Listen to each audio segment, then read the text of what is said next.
Coach Keegan was giving you all a lot of trouble today. In your eyes, what specifically was she doing that was giving you all a lot of trouble? She threw the ball in the zone a lot better today than she did on Friday. She really kept us off balance. She would throw her really spinny rise, which is slower velocity than her drop. So it was kind of like she was pitching backwards because she doesn't have really an effective changeup. She only threw it a couple times, but throwing her off-speed spinny rise and then sneaking in her hard drop really kept us off balance. But I mean, she threw an unbelievable game. And then that's now multiple times where the starter in game 1 came back for game 3, and you guys have struggled a little bit. That happened in the Arkansas series, I believe. What's the key going forward to having success in that second game against the same pitcher? Yeah, and that's what we just talked about in the locker room is just how they're feeling. And I think some of it is we just put so much emotion, mentally, physically, emotionally, into our first two that we're a little out of gas on day 3. So we got to evaluate a little bit more in terms of our recovery in what we're doing to prepare. Having a little bit longer warm up to get our bodies a little bit looser. So we're going to evaluate some of those things. But it kind of just seems that mentally that we just have to stay a little bit more disciplined. I felt like the first 2 innings we were so swinging at some really good pitches and hitting the ball hard, and they made some unbelievable plays defensively off of us. And rather than trusting that we're seeing the ball well and sticking with the plan and it's gonna drop, I'm trying to do a little bit too much, which got us out in front. Larissa, you talked about wanting to see your team put all 3 phases together. Do you feel like offensively that's the area that you kind of want to see the most growth? Yeah, both. They scored 8 runs off of us. 7 runs were scored on home runs. So I'd like to be able to cut down on those opportunities and keep the ball off the plate and keep the ball away from belt high. That's the big thing there. Because and then just we give up those home runs, it puts a lot more pressure on our offense. But yeah, offensively, I don't think we're still at our peak, which is good because we don't want to be peaking right now. We're not putting all 9 together at the same time, which is really, really difficult to do. We have moments. We have bursts that we are having a lot of quality at bats in a row. But we need to be able to be a little bit more consistent throughout the game to being able to do so. Big picture, your guys' goal is to host a regional. What does a series win over a top 10 team do for helping you guys get on the road to doing that? It puts us in the conversation, that's for sure. I mean, we're doing everything that we possibly can. Beating a top 10 team and keeping our RPI competitive where it is really what we need to control. And I'm extremely proud in how we played this weekend. I think there were a lot of positives that came out of this weekend. Taking 2 out of 3 from Florida is extremely impressive. Another big positive, Marissa McCann threw really well all weekend. What did you see from her to be consistent Friday, Saturday, and Sunday? One, that she had the endurance to be able to do so, and that's something that she focused on a couple weeks ago. She came to me and said, I feel like my endurance isn't up enough where I can throw back-to-back-to-back days. And she spent a lot more time doing extra cardio. So she's put herself in that position to be able to do so. I think what's most impressive when I look at her stat line, she faced 24 batters, only gave up 1 hit and 1 walk. And that's extremely impressive. So she's now going into the back of my head on potentially being a starter and someone that we're going to be relying on and maybe mixing things up because she's earned it. And she obviously can perform well at that level. What did you think about Krings' performance today? She's still not throwing her best, and there's a big gap between her bullpen performances and her game performances, and she just doesn't seem to have that command that she needs to have at this level. And when she's leaving the ball belt high, it's going to get hit hard, and she has to work either the top or the bottom of the zone and keep them off balance with her changeup. And even if her curveball is going to move and it's going to be moving at belt high, it's going to get hit. So she has to pay a little bit more attention, and we've been saying aim small, miss small.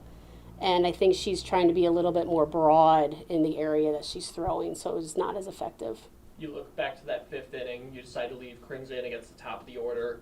They're able to get another run on that. Ended up not being the game-winning run, but another run nonetheless. Just what do you see out of Krings heading into that inning, and what do you think might have been some of the faulty that came with that? She got herself out of that jam earlier in the game. Because I had someone ready to go. And you want your seniors to have a chance. A little bit different when you have a younger player and, you might have a little quicker trigger to pull them out. But you want to have the faith in your seniors and you want to give them an opportunity to get out of those jams. So maybe it's a little bit too much emotion and heart in some of those decision making. But when we get down the stretch, it's, proven fact on if you're not able to get us out of those jams, then we're going to have to make a switch. So that's where it's coming into play right now on, do I switch things up with McCann because of how she's performed. Coach, they announced a program series weekend record in attendance, well over 9,000. Just what does that mean to you to be able to kind of experience that, especially against a top 10 team, and just how much motivation does it give you as a team going forward? It's such an amazing atmosphere. It really is, and I think it sets us up to go to Georgia, because Georgia's an extremely tough place to play, to go to the SEC tournament, and to come back here and potentially host regionals and hopefully host super regionals, because that atmosphere is just electric. And I can't simulate in practice. Like, unless I can get over 3,000 people to come watch us practice, nothing's going to take the place of feeling that atmosphere. And I think what can sum it up in a nutshell is Marissa McCann after Friday, when she was closing out the game in the 7th inning and she got 2 outs, and every single person in the entire stadium was standing and clapping, as she got that final out. And she said to me Saturday morning that was the best softball experience she's ever had in her entire life. And you can't simulate that any other way than experiencing it. And that's going to prepare them for postseason. You mentioned upcoming series. You got Georgia, you got Mississippi State. At the end of today, you're half a game behind Mississippi State, 1 game behind Georgia. Obviously, it's a big time, those games. Just kind of what's your mentality and your message to the team as you prepare for these games, that every game is going to matter? It's continue to win every game. Like, that's always been our mentality. Win every game, win every series. And we're going to go out, and we obviously have to focus on Wednesday, but it's to go out and let's win game 1 down at Georgia. It's a really, really tough and competitive environment. We want to put ourselves in the best possible situation to have the best seed in the SEC tournament, but ultimately to host. And we got to take games from these opponents in order for us to get that opportunity. You've been on the road a lot. But you're going to get another chance to be at home on Wednesday. I believe tomorrow's going to be your rest day. What are you looking forward to out of this practice on Tuesday to get you ready for the next week? We're going to do some, I felt like our practice on Thursday coming into the series with multiple machines, throwing different speeds, benefited us. So we're going to continue to do the same thing. So we're going to have some circuits during practice. We're not going to have as much during the day in smaller groups to kind of give them some time to recover. Because we do take up a lot of their time, and that way they can, clear the clutter and get themselves organized to get back on the road. So practice is going to be a lot more changing speeds within at-bats so that they do make adjustments. So despite not getting the win today, I did notice that the pitchers were able to hold the top 4 batters, so all of those 400 hitters, to just 3 of 14.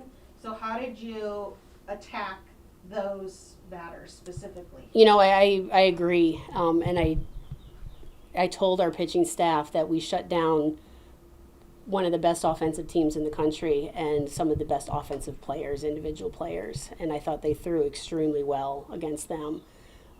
It's keeping them off balance. It's me paying attention when I'm calling the game on how they react to every single pitch, and Crenshaw behind the plate giving me feedback. If I don't have the feedback from her, I can't call a game. And she's communicating every single pitch on where the batter is, what the pitch looked like, what was the type of movement, where the location was, in order for us to throw that next pitch. And I felt like we just did a really good job keeping them off balance, and they were guessing. They had no idea what was coming. But it comes from the pitchers being able to locate, to be able to command both sides of the plate and keep them off balance with a changeup. And if they don't do that, I can't call a game. Another big aspect coming into this game was Florida's ability to steal. I don't believe they had an actual steal that didn't get past Julia. So what did both the pitching staff and Julia do to really shut down that aspect of their game? Her coming out aggressively every single time. I think that makes a big difference. And I think that he trusts his offense, so he knows that they're going to score runs. They just weren't able to score as many as they typically do.